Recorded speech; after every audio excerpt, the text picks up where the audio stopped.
listening to Overwatch League Daily, your daily source for Overwatch League news, scores, and more. Here's your host, KickedTripod.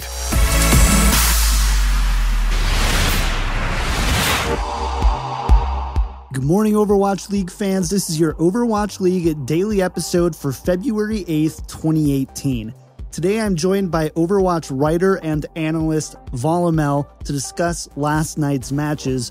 But first, let's go to the scoreboard brought to you by patreon.com/OWL Daily Show. For the first match of the evening, we had the Shanghai Dragons taking on the Dallas Fuel. Both of these teams are sitting at the bottom of the league right now. Most surprisingly, of course, is Dallas Fuel being there. In the end, Dallas Fuel would barely eke this one out, going the full distance and 3 rounds into a tiebreaker map to win 3 maps to 2. For the second match of the evening, we saw the San Francisco Shock take on the Los Angeles Gladiators. Surefour and the Gladiators would pull this one out, defeating the Shock 3 maps to 1. And of course, the blockbuster that everybody has been waiting for is the Los Angeles Valiant taking on the Seoul Dynasty. This one was a surprising win for the Los Angeles Valiant. They win 3-0. And with that, we see the Los Angeles Valiant moved into 3rd place in the standings and currently the most likely to grab that 3rd place spot for the playoffs. So I think that there's a really interesting conversation to be had about the Dallas Fuel, but I really want to talk about the Los Angeles Valiant and the Seoul Dynasty because this one was really the surprising match and the one with real big effects on the Overwatch League now and in the future. And really, my first question is what allowed the Valiant to defeat Seoul here? I spoke about this on Twitter, and after some kind of deliberation with my own kind of thoughts, I think that Valiant in most kind of in a pound for pound matchup with the rosters, I think that the Valiant are just ahead in about every single role. DPS is arguable because I think that if you really look at individual players in DPS, I think that Seoul has some very, very big standouts. Obviously, Flooded being one. Obviously, still my for my money, he's the best player in the league right now. Still has been since the start of the league. Nothing's really changed there. I think that Wicked, my apologies if I mispronounced that, but I think that he's also, especially in this match, looked to have quite a bit of potential. The problem is that they don't tend to work very well together. Not to say that there's some sort of team coordination issue. It just like their hero pools tend to overlap a little bit too much, where Wicked is a projectile specialist and Flooded basically plays anything under the sun and does a pretty good job with it, especially with the Pharah, which Wicked is known to play. So trying to find exactly where you run one without the other and who you pair with the other one, if basically just trying to find the lineups there. And that's where I think that the Valiant have a very kind of defined and clear message on where they run Silk Thread and where they run agilities, whereas Seoul doesn't really have that. There again, look at their support, look at the support kind of matchup there.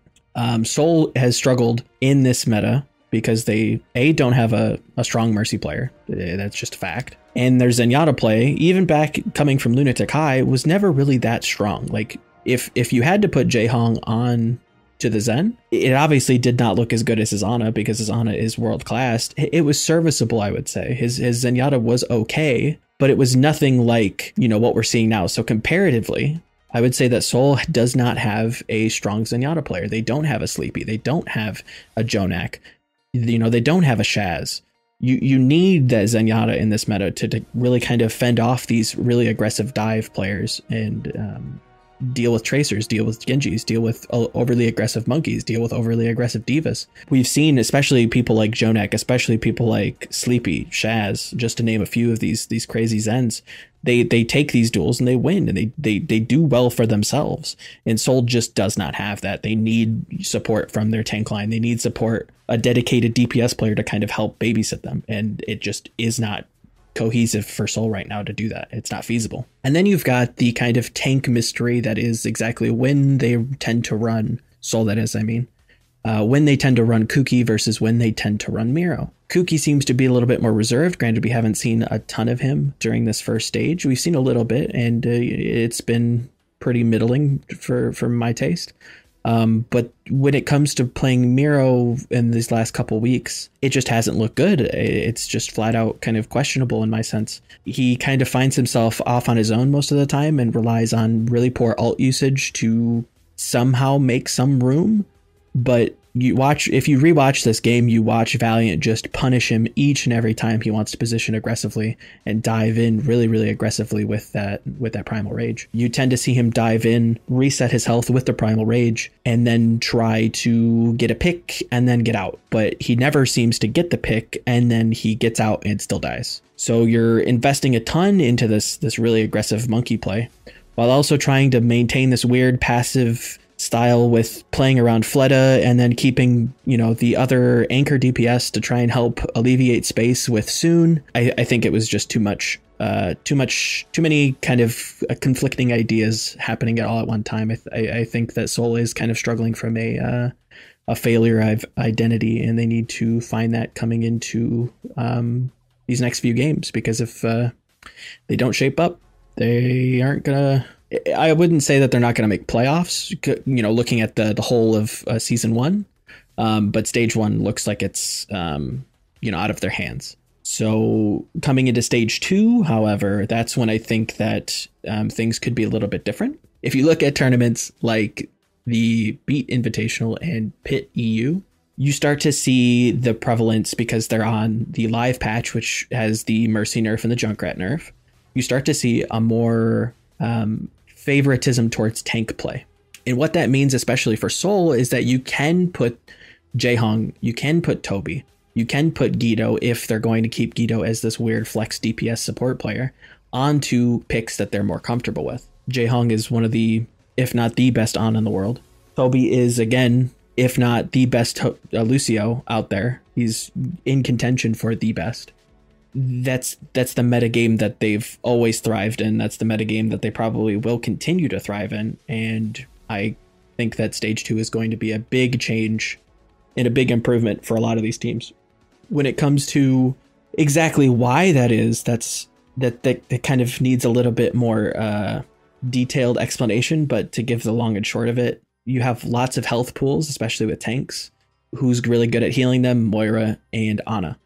Lucio gives them a great mobility boost to kind of shore up that kind of weakness that tanks tend to have, where tanks generally are considered strong and slow. It's a very kind of common gameplay design element that most games have.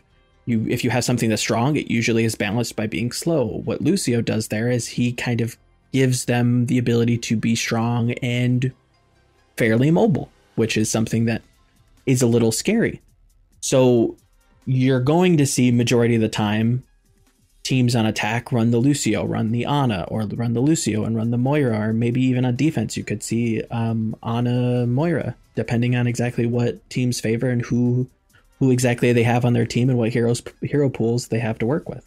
With that said, I would tend to lean on that the Zenyatta play is going to be a little bit more restricted to maybe like a control or maybe a stylistic team that does tend to want to run dive. But when it comes to stage 2, I think a lot of teams are going to be able to come back into their own without having to kind of be forced to run this Mercy. And I think Seoul is going to be one of the biggest teams that benefits from the switch to the live patch because of that. So at the end of the day, this is obviously a huge win for the Valiant, but do you think that this win was more because of strong Valiant play and that they're a real contender in this league, or do you think it's more about a Seoul Dynasty team that's maybe slipping a bit? Not to discredit the LA Valiant, because I do think that they deserve that victory, that the very clean victory, the 3-0 that they got. All right, it would be interesting to see what that match looks like on the next patch. With the supports of Seoul Dynasty being able to play their kind of comfort champions, I think that's going to be the true test for a lot of these teams, especially teams like NYXL, where you have that very defined hero role, like Jonak. We know Jonak to be a very good Zenyatta. His Ana seems very good when they play Numbani. You know, he hits some very, clutch sleep darts. His Bionades look very good. I want to see more of that. I want to see how he consistently performs on that hero. We know that Seoul does very, very well with the Lucio, with the Ana. Do they have a Moira player? That's a question we still need to have answered. But I think that the biggest thing about Seoul's performance throughout the season, not just in this match, has been that they have not been able to find their footing within this metagame, and with trying to find who exactly is going to play the Mercy, where's the Zen play coming from, and then coming from the beginning of that meta, basically like that was kind of the theme in the beginning of the Mercy patch. Now it's leading itself towards you need a very strong Zenyatta player to defend themselves, so you do not have to invest a lot of resources and dedicate people to legitimately peel for your supports, where they can peel for themselves in a way. So yeah, I would tend to say this is more a Soul, slumping just a little bit, but stage 2, just watch out. Stage 2 should be a return to form, or at least I'm hoping. So I know it's kind of a cheesy question, but I always love to hear the answers to this question. Is, in your opinion, who is the MVP of this match? Who had the biggest impact on the outcome of this game? I'd have to give kind of two answers, as cop-outy as that is, right? My second place MVP, right? So an honorable mention, I think you have to look at Flutta. Nobody has that kind of air dominance that he brings to a team. You cannot run, or nobody's been able to run a Pharah that is as consistent as he is at dueling other Pharahs, while also being able to pressure the ground as well as being able to dominate this guy. Not only that, but he isn't just a Pharah one trick. He actually plays quite a few different heroes that, Seoul is still trying to leverage as much as possible. His Genji's very good. His Tracer's very good. His Widow's very good. His Reaper, his Junkrat are all very serviceable. The kid plays everything. When I say he plays everything, I actually mean it. Look at some of the Winston Slab stats from like Apex Season 2 to Apex Season 4. The kid plays a lot of stuff. So they're just trying to find exactly how the team is going to rotate and fit with him in it. And I think they have to slowly adapt to that. That being said, I do have to give the MVP of this match to Soon. I've never seen anybody play the objective that he does. He creates pressure where nobody really else is creating pressure. I think the only other person I could compare him to is probably Sabiolbi, where Sabiolbi really dominates a section of the map and very methodically and chess-like cuts the map up and really pressures the backline. A great example of this from Sabiolbi is dealing with Flutta from Seoul Dynasty and really shutting him down to the Widowmaker on Eichenwald, which I think the analysis desk during the broadcast really succinctly tied that up with a nice bow. But Soon does this to a different degree, but I think he does it better. The amount of times that he's pulled them through a match where they really didn't deserve it. Well, okay, so I don't want to discredit the team there. That was a little bit stronger than I would have liked to have worded, but I think that he does come in clutch, right? He gets a lot of backcaps. He does pressure a backcap a lot of the time. He is very mobile. He survives maybe when he, doesn't necessarily have any place to survive, and he somehow finds a way to weasel his way out. He's very sneaky.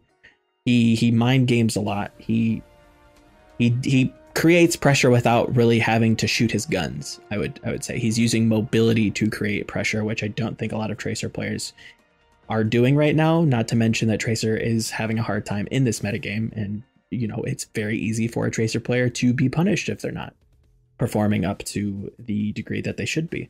So I think that this match Soon was a definite standout. The support line for LA, big standouts, but I would say that Soon would probably be my MVP.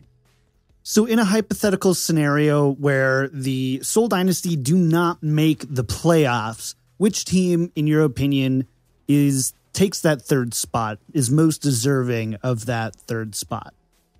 Because it is top 3, I don't think NYXL and London are going anywhere. And I do believe that LA Valiant is the team currently that deserves the third place playoff spot. They are the best Western team, undoubtedly. I know that we've talked about this in the past. They just are the best. They've consistently proven that they're the best. The only other team, speaking of just purely Western teams, that could compare with them is maybe Boston and perhaps Philadelphia on a very, very good day. But outside of that, LA Valiant is my pick for the third place slot. I think they deserve it.